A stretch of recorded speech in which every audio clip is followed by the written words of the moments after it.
I know that too. Yeah, it's our second time. We always get the same vibe when we're in France. It's really, I know it's an easy thing to say, well, I really love your country, but we've always talked about it somehow. There's something with the French audience that just clicks. Yeah. And it's kind of weird because from the outside you look kind of weird. But when we get to know the people and the fans, they are just fucking awesome. And every single French show we have played, they have always been really good. But of course, this is not like a regular show playing Hellfest. It's a fucking phenomenal festival. Yes. It's so weird because it's so fucking big, but still it's so compact. Like we go to a lot of the other like big festivals, and you just feel like you're walking all day because the distances everything is so far apart. But this is it's just all crammed together. It's fucking good. It's so good. It's amazing, and I didn't want to leave the stage. You know, it was really, really, really special. Yeah, same for me. Yeah. Basically.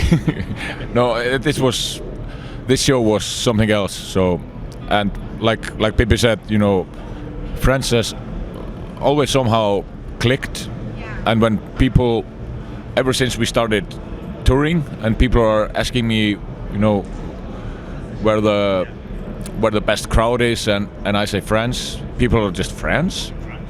Yeah. I think it was my idea. Yeah.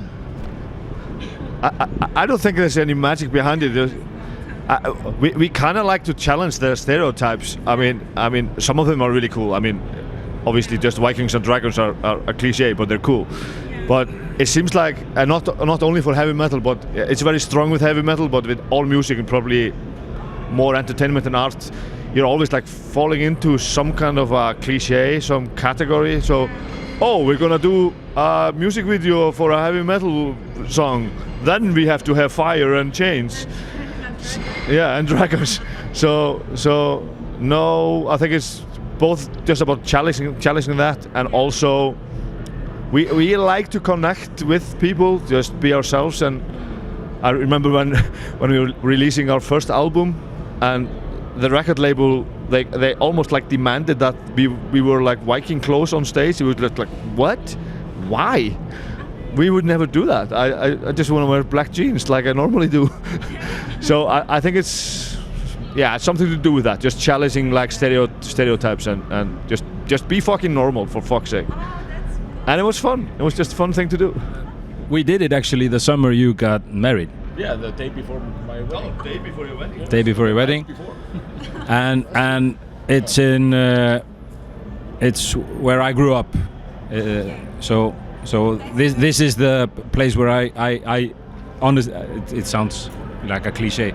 I actually go there to get energy. This is my favorite place. Okay. Yeah. Bring, And there's a car in the video that actually our friend drove us there, and he was kind of supposed to direct it or what? No, he was. I was just giving us a ride. But because we were drinking. It was. And the car got stuck there, so we just finished making the video, and it was getting like deeper and deeper in the sand.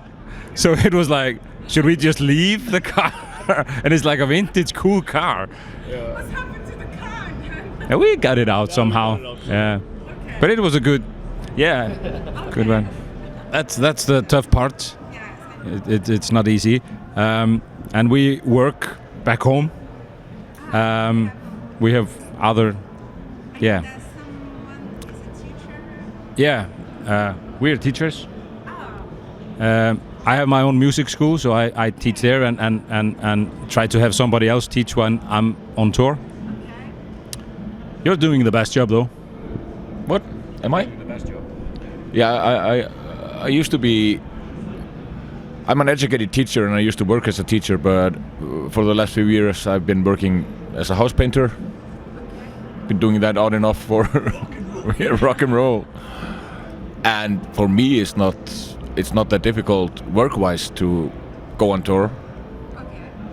I just tell my boss I need to go and do some music, and he said, "Yep." Yeah. But it's always for us like this, because obviously we really do care about the band and we love what we are doing, but for us it's not a job, it's more like a hobby. Of course we get paid once in a while, but this is not our job. So to keep on doing this, you know, this touring and festival stuff in Europe, it takes a lot of work. But in the end, I really do feel it's worth it. And we are super lucky, all of us, with like people around us. They are supportive, so we can keep on doing it. Yes? Yes. I don't know what to comment more on that. I mean, it's the family thing that is the hardest. I'm lucky that way that I was starting to date my now wife when the band was starting, and I just kind of like, we just had a discussion about it. It was just like, I'm not gonna give up the band. Like that's never gonna happen. So she has been there from the very beginning, and when I tell her like, I'm gonna go away for 6 weeks, and she's like, I know. But it always comes down to the just discussion and like be open about what you're doing, and just like with everything else. I mean, you're fucking married, you should know. Yeah. It's the same thing. It's just plus being in a band. Yeah, right. So it's always just about that. Just keep the open discussion and just find ways to do things that everyone can be happy. Yeah. But it can be really tough. It can be. Yeah. And you know, do the things that make you happy now, not later, not tomorrow. Do it now. If you can, do it now. Ýdalir it's a name of a place. Like Dalur would be a valley, and well, it's kind of complicated. It's a valley of a certain type of wood, and that wood in English it's called yew. That's like a Y-E-W, and that's very commonly used for bows, and so it's very flexible. And but it's just a name for a place, really, Ýdalir, and that's the home of Ýdalir, who is like the main guy of the story. So, Well, he writes the lyrics, but that's last. and that's usually just when he is supposed to sing in the studio. He's like finishing the line.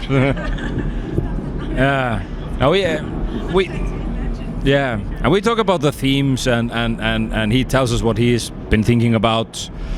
So we kind of get a certain idea of what's going to happen on the album. But I don't think we ever write specifically for a character, because we might write stuff at home and then we meet and we show each other what we are doing. And for this album we actually met quite often for 4 or 5 days and worked really hard on writing the songs, and really pushed it now. We have always done it like in a similar way, meet for 4 or 5 days and write. But now we're just really, and we were hungry because it's like 6 years since the last album. Yeah. So we had a lot of ideas, and we were pretty hard on ourselves, I think. But we enjoyed it. It was a lot of fun. And we spent a few days in the studio as well. Well, the process is it has always been kind of the same. We all write music, all 6 of us, and we come up with the ideas mostly at home, and then we meet and we assemble the songs like on the floor, like just in a discussion, and then we kind of rehearse. And when we write, we're always writing for an album, so we try to come up with maybe 10 songs, and then I divide that into chapters for the lyrics, and the lyrics they just come last, way last. The Iceland Symphony Orchestra is one of the coolest bands on the planet. They have been doing it for years and years. That they, you know, every second year or something like that, they collaborate with Icelandic pop and rock artists. And when we were recording our first and second album, you know, in the studio, we sometimes commented like, this would sound huge with an orchestra or something like that. And then early 2013 the orchestra approached us with the idea of like if we wanted to collaborate with them and do some shows in Iceland. We could not turn down that offer. And it turned out really, really nicely, and it was recorded for like audio and video, and 5 years later we did it again. So yeah, and since then it's been like 6 years, so it's about time we do some shows with the orchestra again. So Me personally, I don't think about folk metal scene, because I don't think we are part of a folk metal scene, although our record company used to do that, put us into categories. We are just Icelandic music, I think, but we definitely have a lot of friends who are labeled as folk metal, and I usually don't like to categorize music, but our friends are doing fine. So yeah, that's my take on it. I have no problem with people labeling our music as like folk or Viking or whatever, and because I kind of get where I kind of understand where people are coming from, you know, because there are folk elements in our music, and there are Viking themes, and I think it's just, you know, for a fan of metal music to try to label it is not necessarily a bad thing.